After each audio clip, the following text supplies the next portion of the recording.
Good morning. This is the video on multiplication and division vocabulary. We're going to start out this morning.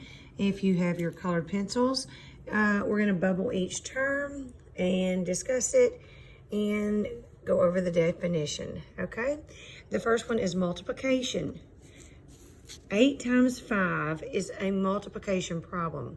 That means you have 8 groups of 45. Okay, so what we did was draw a strip diagram where we drew 8 groups of 45 for a picture or example to represent this.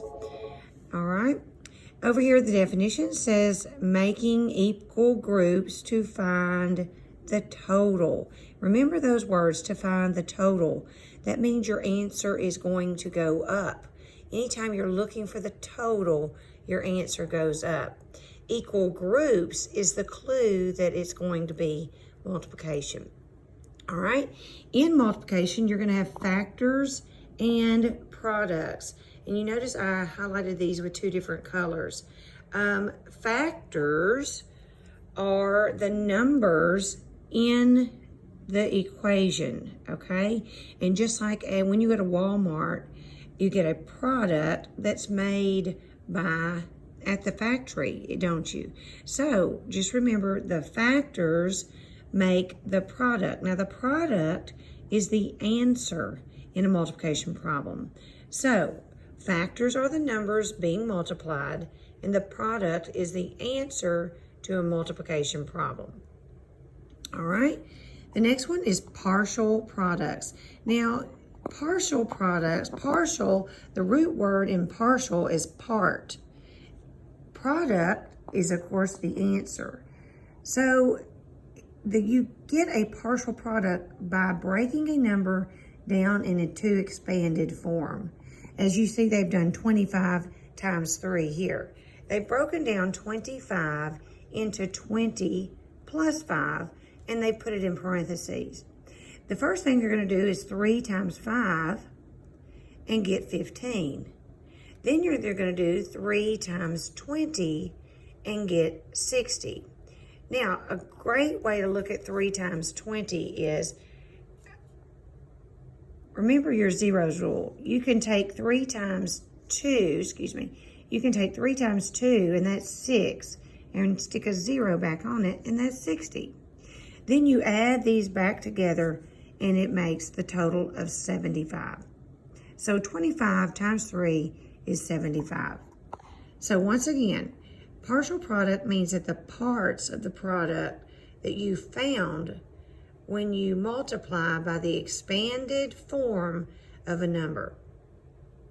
All right, and then the next one is an array. Now we wrote area model formula for under array because an array is in the form of an area. And area equals length times width.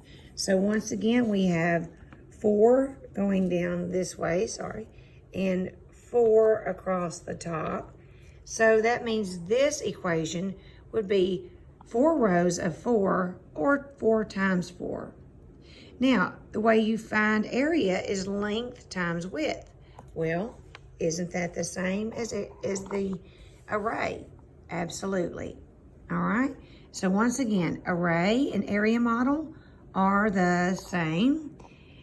An array is a rectangular model of a multiplication problem. And then the last one is area model. And area, again, equals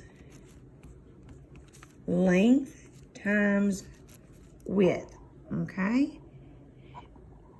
Now, area model means, again, you're breaking a number. We take 35 times 4.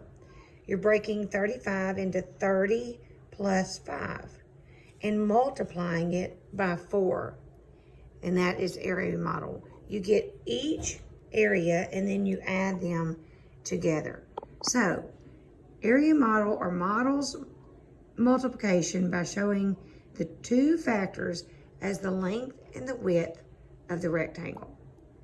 Now, take your colored pencils and you may